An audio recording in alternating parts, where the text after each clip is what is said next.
Askofu Mwamakula abaki Tanzania licha ya vitisho vya kuuawa. Tanzania inakabiliwa na simulizi ya nadra ya ujasiri wa kiroho baada ya Askofu Mwamakula kuthibitisha kwamba hajakimbia nchi licha ya madai ya kufuatiliwa, kutishiwa maisha na kuweka kwenye vikwazo kadhaa kutokana na misimamo yake ya wazi kuhusu masuala ya haki za kijamii na utawala bora. Askofu huyu amesema bado yuko nchini na ataendelea kuishi Tanzania hata kama hilo litamaanisha kukabiliana na hatari ya kifo. Taarifa hii inakuja katika kipindi ambacho mijadala ya kisiasa na kijamii imeendelea kuibuka kuhusu nafasi ya viongozi wa kidini katika kuzungumzia masuala ya utawala, demokrasia na haki za binadamu. Na katika ujumbe wake ulioenea mitandaoni, Askofu Mwamakula ameweka bayana kwamba hakuwahi na hana mpango wa kuondoka nchini. Anasema alishawishiwa kufanya hivyo lakini aliamua kubaki, akiamini kuwa jukumu lake la kiroho ni kushuhudia mabadiliko anayoyapigania. Askofu huyu ameeleza kuwa alipoona dalili za hatari aliomba Mungu, akajadiliana na familia yake na hatimaye kuamua kubaki nchini. Anasema roho ya Mungu haikumruhusu kuondoka na watoto wake walimtia moyo kusimama imara badala ya kukimbia nchi yake. Na kwa kipindi cha zaidi ya miaka 5 kabla ya uchaguzi, Askofu Mwamakula anasema alifanya kampeni ya kutaka watawala wa Tanzania wakae chini ya wananchi ili kuandaa katiba mpya na kuunda tume huru ya uchaguzi. Lakini katika safari yake alizunguka sehemu kubwa ya Tanzania, haswa Tanzania bara, isipokuwa mikoa michache kama Kigoma, Katavi, Geita na Kagera, akitoa wito kwa mazungumzo ya taifa na maridhiano. Mbali na hayo, alionya vyombo vya dola dhidi ya kutekeleza amri za uuaji haswa kwa wananchi, akisisitiza kwamba mamlaka yoyote isitumie nguvu kinyume cha sheria. Alitumia pia ukurasa wake wa mtandao ya kijamii kama Facebook na X kuandika, kuonya na kuelekeza juu ya masuala ya haki, amani na utawala bora. Kwa mujibu wa maelezo yake, hatua hizo hazikukosa gharama. Askofu Mwamakula anasema alikamatwa mara 2, mara ya kwanza jijini Dar es Salaam mwezi Februari mwaka 2021 na mara ya pili jijini Mwanza Julai mwaka huo huo. Anasema pia viongozi wa serikali walifika hadi kanisa alikokuwa akishiriki na wakidai kwamba kanisa hilo ndilo lilokuwa likimtuma kutoa tamko la kisiasa. Anadai zaidi ya kwamba maafisa wa dola walituma mtu maalum kumfuatilia katika maeneo tofauti, nyumbani kwake Itunge, Kiela jijini Dar es Salaam na hata kanisani. Aidha, baadhi ya wachungaji wenzake walihojiwa na kutishwa na wengine walishinikizwa kuachana na yeye. Askofu huyu anasema alinusurika kuuawa mara kadhaa, akieleza njama za risasi, ajali za barabarani na kuhujumiwa kwa gari na hata kupewa sumu. Ni mujibu wake, vitisho hivyo vililenga kumfanya nyamaze, lakini aliamua kuendelea kuzungumza. Mbali na vitisho vya moja kwa moja, Askofu Mwamakula anasema alishambuliwa kupitia mitandao ya kijamii. Wafuasi wa watawala, kwa mujibu wake, walipanga mpango wa kutumia vijana kumtukana, kumdhalilisha na kumpaka matope mtandaoni. Licha ya hayo, aliendelea kuandika akisema alitambua kwamba vita ya kweli ya taifa ni ile ya mawazo, kati ya ukweli na hofu, kati ya imani na upotoshaji.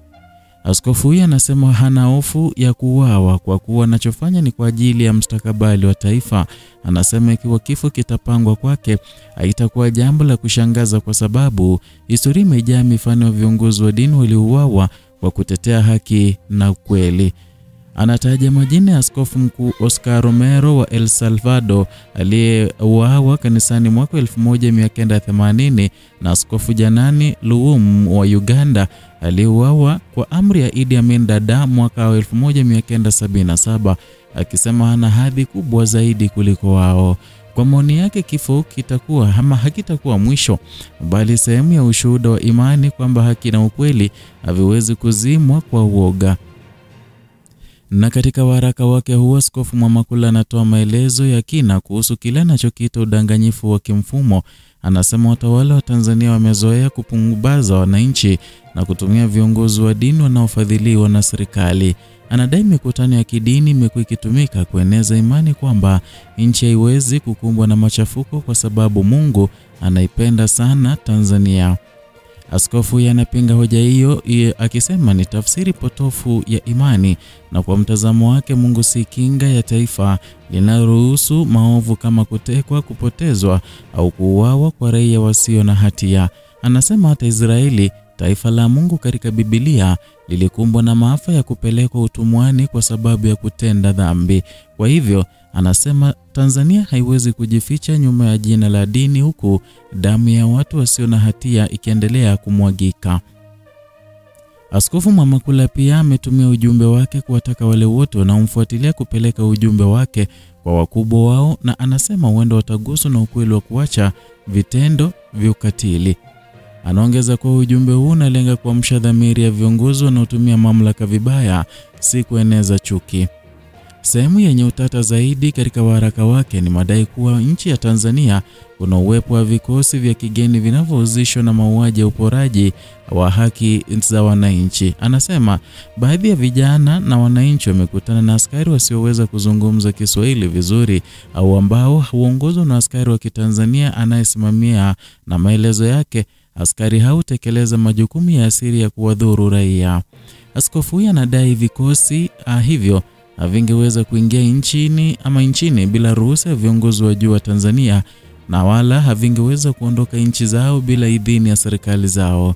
Kwa hivyo anasema anaandaa waraka maalum utakaolenga kueleza kwa kina kuhusu swala hilo ikiwa mbingu itatoa kibali. Katika hitimisho la ujumbe wake, Askofu Mwamakula ametoa wito kwa Watanzania kuondoa unafiki na vilevile kuanza kutafakari hali halisi ya nchi. Amesema vijana wengi na wananchi kwa ujumla wamekumbana na matukio ya ukatili unaotekelezwa na watu wasiojulikana, na kwamba hali hiyo inahitaji majibu ya wazi kutoka kwa mamlaka. Anasisitiza kwamba kama taifa linaendelea kukwepa ukweli, basi hali ya amani inayosifiwa haitakuwa na misingi imara. Na kwa maneno yake, amani ya kweli haijengwi kwa propaganda bali kwa haki, ukweli na maridhiano ya kweli kati ya watawala na wananchi. Ujumbe wa Askofu Mwamakula unaibua mjadala mpana kuhusu nafasi ya viongozi wa dini katika kutetea haki za kijamii na kisiasa. Kwa upande mmoja unaonesha ujasiri wa mtu binafsi anayesimama katika hatari ya imani yake. Kwa upande mwingine unafafanua mvutano wa kimya kati ya mamlaka za kisiasa na taasisi za kidini nchini Tanzania, hasa pale viongozi wa kiroho wanapotumia majukwaa yao kuzungumzia masuala ya uongozi, uwajibikaji na utawala wa sheria. Kwa sasa Askofu Mwamakula bado yuko nchini na anaendelea na shughuli zake za kiroho, huku akisisitiza kwamba hatakimbia bali ataendelea kushuhudia mabadiliko anayoyapigania. Kwa maneno yake, akifa basi atakufa akiwa ndani ya ardhi ya nchi yake, akiamini kwamba vita vya haki havipotei, vinahamia katika mioyo ya wengine. Simulizi lake linaendelea kuwa alama ya mjadala mkubwa juu ya hatari ya kusema ukweli katika mazingira yenye ukimya wa hofu. Kwa wengi, Askofu Mwamakula si kiongozi wa dini bali ni ishara ya sauti isiyokubali kunyamazishwa. Hii ndio taarifa tuliyokuandalia hapa Kenyascope, channel yako pendwa ambayo inakuletea taarifa na uchambuzi wa kina ambao haupindishwi kwa njia yoyote. Kumbuka kusubscribe, kulike na kushare video hii ili tuwafikie wengi ambao hawajajua tumeweka video mpya leo, na vilevile kumbuka kugonga alama ya kengele ili uwe wa kwanza kupokea taarifa hizi pindi tu tunapoziweka.